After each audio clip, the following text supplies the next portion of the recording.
as Chris said, I'm Jerry Lewandowski here from the ACPMP, the Appendix Cancer PMP Research Foundation. Came in from Washington, D.C., where my wife and I live with our 2 kids, both of whom were born after I was diagnosed with PMP. So I've got a lot in here about the foundation, but Chris has encouraged me to tell you about my story, so I'll do my story first, so you know who the heck I am and why I care about PMP. I was diagnosed in 2007 with PMP, right around Thanksgiving, and sort of a classic jelly belly story in that the whole reason I went to the emergency room was I was finding I got to the point where I couldn't bend over and tie my shoes because something was impeding that. So I was distended, and the distension was caused by PMP and the dissemination of the tumors within my abdominal cavity. So it took about a week to diagnose, and then eventually I got to Dr. Lewandowski at Mercy Medical Center and had cytoreductive surgery with HIPEC in January of 2008. Lots of tumor. I was 33 at the time. Lots of tumor, but low grade, and was supposed to be a complete cytoreduction. So didn't have chemotherapy, but a good 2 months to recover from the first surgery, and then eventually kind of got my strength back and everything was going great until kind of the fall of that year, when in one of my follow-up appointments he found a recurrence. So kind of back to the drawing board of what to do, went to get some second opinions, figure out where to go, and ultimately sort of doubled down with Dr. Sardi and had another HIPEC in January of 2009. Which was, again, by all accounts, successful, although he was surprised at the amount of tumor that had come back so quickly, and instead of low-grade, now it was sort of a mixture of high-grade and low-grade cells. So spent basically the year of 2009 on chemotherapy, FOLFOX for about 5 months, and then detected a recurrence again, a small one that was in a surgical site, but decided to change chemo regimens to FOLFIRI plus Avastin. Stayed on that through about November of that year, and ultimately had a third cytoreductive surgery in HIPEC in March of 2010. Which the good thing about the third surgery was, third time being the charm, the only recurrence at that point was kind of some tumor that was caught up in some scarring around the surgical site. So he went and got that, but did a full examination of everything, which sort of gave us this sense of relief that there wasn't a lot else going on. He did the heated chemotherapy again, and since then have been disease-free since 2010. So, and one interesting aspect, you guys chose to change the chemotherapy agent from mitomycin to something else. Yeah, so a really good point, and again, not being your medical professionals, but for folks who have one surgery and things don't work out and you're looking at potentially a second surgery, we did change chemotherapy agents for the heated chemo, where the first time we used mitomycin C. And I think because of the aggressiveness of how things came back, Dr. Sardi's opinion was, well, why are we going to hit it with the same hammer that didn't work?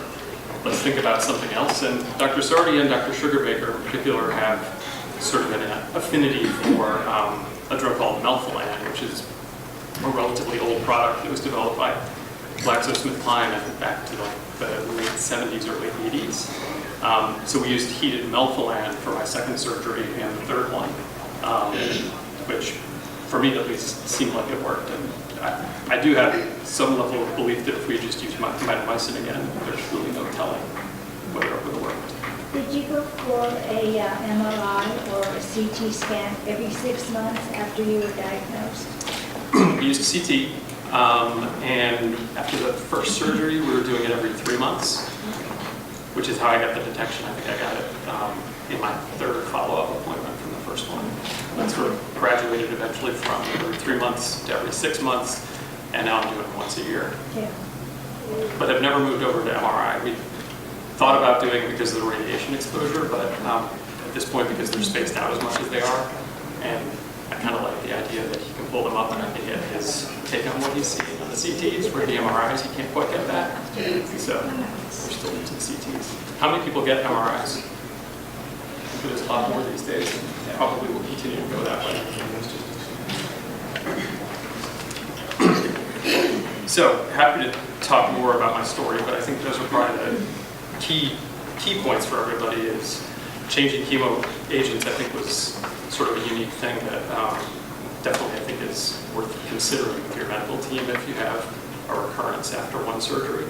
And then the fact that you can have multiple HIPECs at sort of relatively successful outcome, I'd like to think I'm in good shape, but to at least be here, 6.5 years out from that latest surgery, I think is probably something that not a lot of people, but I know, because Dr. Sardi and I've been in enough of these things through ACPMP, where we have medical professionals, and he's used my scans and my slides, so I'm looking at my insides up there. He does sort of an ask the experts thing when we have 3 or 4 in a room, and they say, like, so somebody presents, and here's what it looked like. What would you have done? And you've got all these guys going. They wouldn't have done anything. So he likes to come back with the, everything worked out. So don't give up on these people. Why would they not have done anything? Because my first scans before I had any surgery, you do the PCI score to show like how dense your tumor load is, and it's like a scale of 1 to 31 or 33 something, and I had like a 29. So I had a lot of disease. I had it in a lot of different places, and especially after, they all would have done the first surgery, but when it came to the recurrence, a lot of them, number one, wouldn't have done it as quickly. A lot of them have the opinion of you really want to space the surgeries out and have your patients get their strength back, and sort of, if you're going to have multiple surgeries in your life, they'd rather space them out than assume that means you have a longer total lifespan.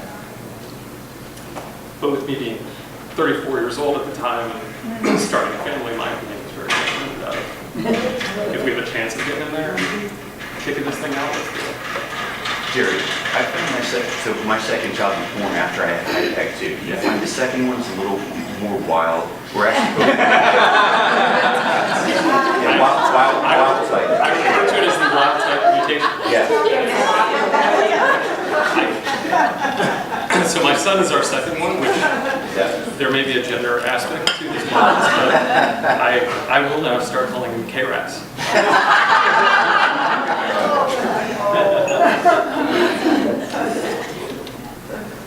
So I'm happy to talk more about my personal story too, as I see you all through the day. But Chris had asked me to talk about our foundation and what ACPMP does, because I think, especially since what we do is complementary in so many ways to what PMP Pals does, and we're really excited that Pals is kind of back and strong, and maybe even stronger than ever with so many people involved.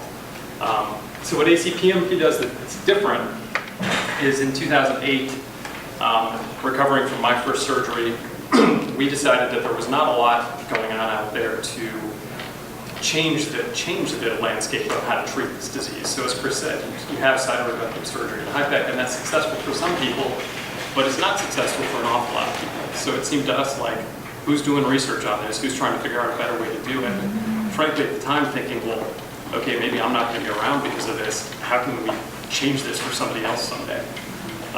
So we've been trying to fund the research to help find a cure for PMP, appendix cancer, and really other peritoneal surface malignancies, because you'll see a lot out there now about using cytoreductive surgery and HIPEC for other diseases, pancreatic cancer, ovarian cancer, colorectal cancer, et cetera. And there's a lot of good data coming out on those. And how do we also help educate physicians and patients? Because there is this sort of mistrust of the current treatment. You go to certain doctors and they'll say, well, don't let someone do that to you, they'll kill you. And in reality, some people are not going to make it, but for the people who do, I'd say, we probably know a lot more people who have survived having cytoreductive surgery and HIPEC than the folks who do not have it. So we're trying to get that education out there for people of what's available. So really, we're all just like you. We're patients and caregivers who've been affected by PMP in our lives. We started in 2008. We were called PMPRF, Pseudomyxoma Peritoneae Research Foundation at the time. We're a 501c3 charitable organization, just like PMP Pals, which I think is important just from an accountability standpoint. Just knowing that you can go and find financial information from the IRS. You know that we're telling individual states what money we're raising and what we're using it for. I think it's just important to have that out there for people publicly. And we changed our name just this year to ACPMP because there was a lot of confusion out there about like, well, but I have appendix cancer, I don't have PMP, so you guys aren't trying to help research my disease, et cetera, which we're trying to make sure it's clear that the tent is really inclusive of appendix cancer and that we get that that's equally important in the way we do what we do addresses both. I always try to acknowledge Lisa Luciano, who really by all rights founded our foundation. She was diagnosed within a month of the time I was diagnosed in 2007, and she started the foundation in 2008. Unfortunately, Lisa passed away in 2012, which is why you all are sort of stuck with me. But what she did in the meantime was really create sort of a groundswell of support for us. And she had a family business where we used them for our accounting help and sort of some of our back office work. You'll see that her husband and one of her nephews is on our board. And there's just a lot of support from her family and from her personally to say, she in particular, I think, knew she was not going to win her battle, but she really wanted to leave a legacy to help. So she set an aggressive goal within 5 years to try to raise $1 million toward research of this disease, which we accomplished in 2012.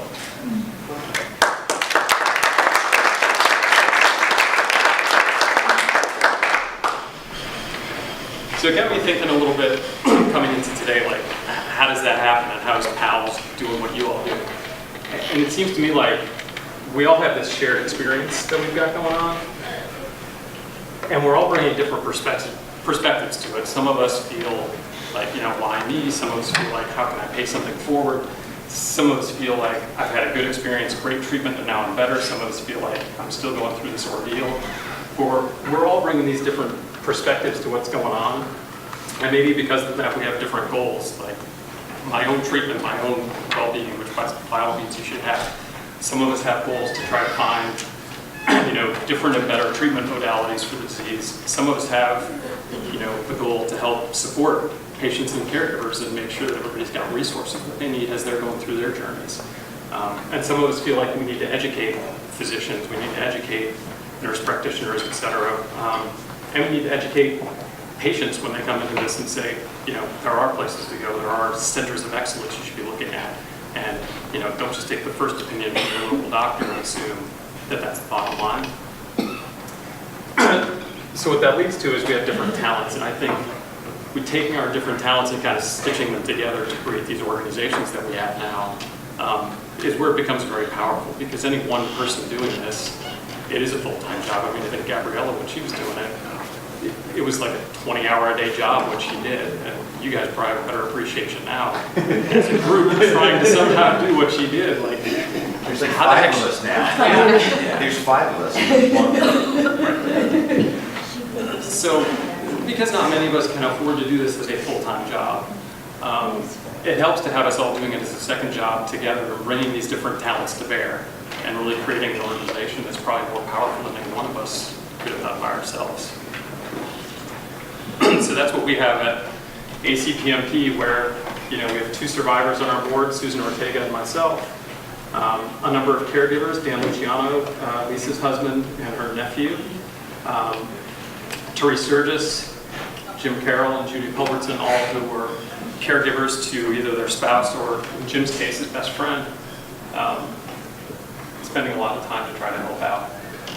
And then there's, even beyond the people who sort of get all the credit for this, we have people who do office support for free, we have people who give us legal advice for free, we have people who do graphic design.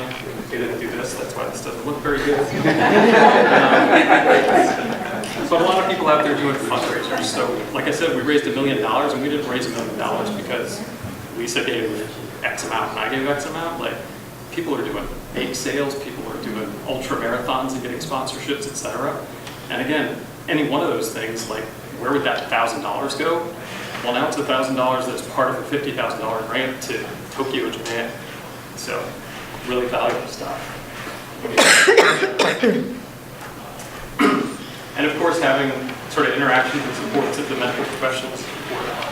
Our advisory board comes from UPMC, UMass, UCSD, Dr. Lowy, Dr. Sardi at Mercy, and Wake Forest is represented. So try to have some input so that if we have questions about what we're going to put out on the website, hey, can you look at this and make sure we're not steering things in the wrong direction? Or can you come help us speak at a symposium where we want to address PMP within the communities of Philadelphia or somewhere where we feel like information hasn't been as prevalent as it should be. And I'll tell you what, these people put in more time off the clock to do that kind of stuff. It's really impressive what they do. Because they have surgeries, they have patients, they have research, responsibilities, and then they come and sit here with us as patients and caregivers. So I appreciate all the time they spend. So in the end, what we're really doing is we're trying to use research and education to try to get to a cure. And of course, fundraising is a really important aspect of that. Like I said, we got to our $1 million goal in 2012, and have since probably gotten to about 1.35 million since then. So we need to set that second goal, but if year over year we can continue to issue at least 2, and in some years we've done 3 $50,000 grants around the world through an RFP process, I'd like to think we're starting to make a difference when you have 18 or 20 different studies going on out there trying to help build better knowledge about this disease. So how we're doing that is we're trying to do it in an objective way. That's one of the reasons we started the foundation. Is a lot of us as patients, I think you sort of develop a relationship with your physician and your institution, which is great. And I still support Mercy Medical Center and Dr. Sardi. But I also felt like there was not sort of an objective scientific process. There was no rigor around like, what's the best research? What's the best science that needs to be done? And what should we be funding? Because the government's not funding this stuff in any significant way. And if we're going to raise this money and tell people that we want you to cobble together your nickels and dimes, we want to make sure it's going to the right stuff. So we're using the U.S. National Organization of Rare Disorders to help us design our RFPs. They score the responses that come back in a 2-step process of initial responses and then a more detailed follow-up. And based on those scores, whoever gets the highest scores, those are the folks who get the funding. And because PMP is rare, it still is not a lot understood, as Chris was referring to, in terms of more genomic research, more genetic research, et cetera. We're really focused on basic science. We're not doing patient clinical trials where we, like at MSK right now, they're trying to do a study between the efficacy of high-tech versus no high-tech and what's the survival curves look like. We're looking at more like basic science and foundational medical research that could someday lead to more robust studies and help somebody get NIH funding or something in a more serious dollar amount. But we're trying to look at tumor biology, genetic profiling, immunotherapy, studies like that can really get down to the guts of the tumors, how the tumors react, how the tumors operate, and what can we really learn about them on a scientific level. To the point where things get published and you read these things and you say, I have no idea what these guys are talking about. But if you parse it and you start getting down to what it's saying, it's valuable to have mouse models out there that are showing us what the human tumors are doing and reacting to different chemotherapy agents. It's valuable to look at how the genetic makeup of the tumors is changing over time and reacting to things. So that detailed science, to me, just seems like it's so important. And as we've talked to our medical advisory board, they've agreed with us. So that's where we've focused. So today we've funded 18 grants for $850,000. We have another 100, and it might be 150 if 3 of the responses score well enough. We'll probably fund a 3rd grant this year if 3 of them are good enough. But I think it's important that if you look at, and I apologize because for anybody like over there, yeah, you probably don't know what this says.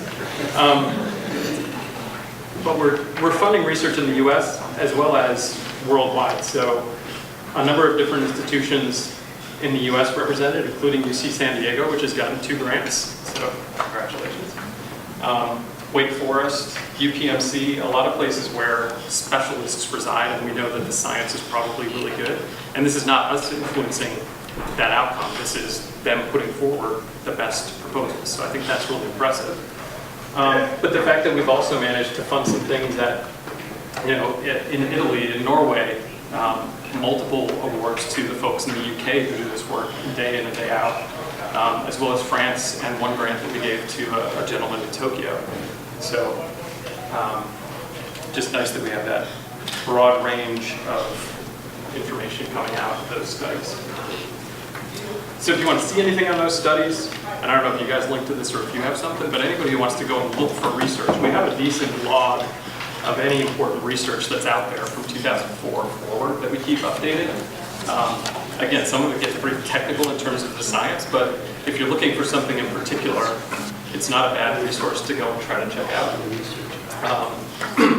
But the research we funded to date has included things like DNA studies, genomic studies, looking at mutations, doing overall genetic profiling with PMP, looking at UPMC in particular. They've done a lot of work around some drugs that could actually target the mucin production of the tumors, and that if you could inhibit the mucin production, that any of us with existing disease, well, the thing that starts to really get you is this expansion in the mucin and all the stuff that's generating. And if you could inhibit that mucin production, you could at least increase someone's quality of life and maybe extend their life, because now you're sort of taking that symptom and bringing it down. And as I said, we've funded a couple of mouse models, which I think are really interesting because it helps get you some better live results. So education is the other thing that's really important to us as a group.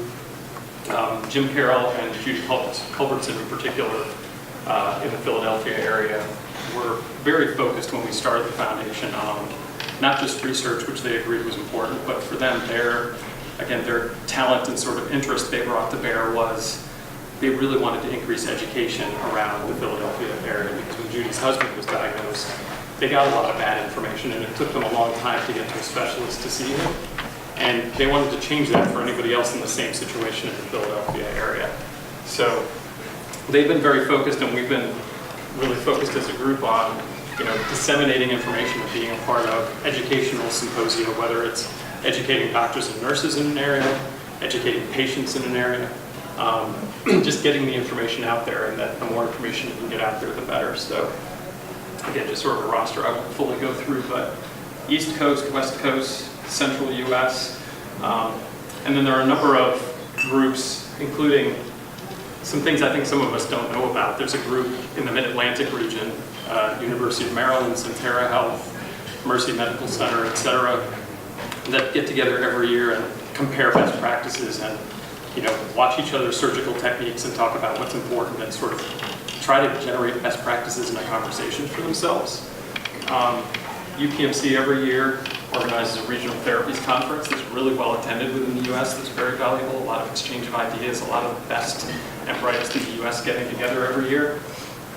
And then every other year, you have to look it up a while to make sure that you get biennial, meaning every other year, not semi-annual, which is twice a year. So biennial, every other year, there's an international congress where the 10th one is happening this year in Washington, DC. And this one is like, the Rock and Roll Hall of Fame of the experts in this disease from around the world.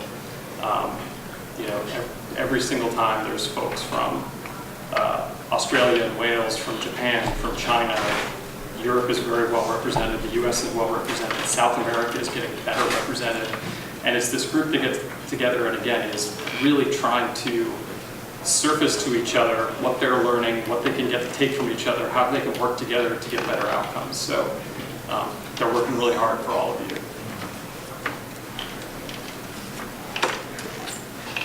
Fundraising, again, I won't spend a lot of time on this, but it's in every little thing counts. Walks and runs, basketball games, a lot of pub crawls for some reason. Enjoy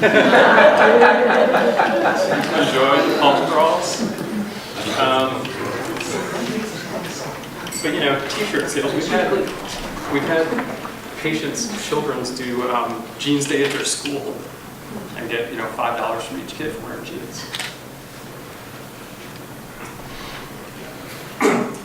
thing I wanted to sort of end up on is collaboration, because, again, this concept of everybody bringing different things to the table, all the work that PMP Pals does with patients and caregivers, I'd like to think we sort of supplement that, but don't do many of the things you all do. Appendix Cancer Connection has a lot of great information on their website in terms of some of the details of what you could look for, what's going on with your disease. Be Unintimidated tries to help people get funding to get to the place they need to get to for people who don't have enough money to get to the specialist they need to see. There are listservs and Facebook groups, as Chris mentioned, who there's so much information out there at this point compared to what there was 10 years ago. You almost have to figure out how do I sift it for the right stuff. But it's a lot of people trying to bring good information to bear that I think is really valuable. And the more we can all work together, the better. And then again, there's a lot of centers of excellence and sort of centers for training on these diseases in the US making a lot of progress. And there's researchers out there who, despite the fact that PMP and appendix cancer are not that prevalent when you consider all the cancers out there in the world you could focus on, there are folks out there who have made this their passion. They've made it the thing that they really spend, 20 waking hours a day on. And it's impressive the things they come up with. And then you start to see that it could apply to some of these other diseases. And I think the interest globally and sort of from a funding standpoint gets a little more interesting, a little more attenuated. So a lot of progress happening on all fronts of supporting patients, supporting training, and supporting research. And that's all I have. So, Jerry, thank you so much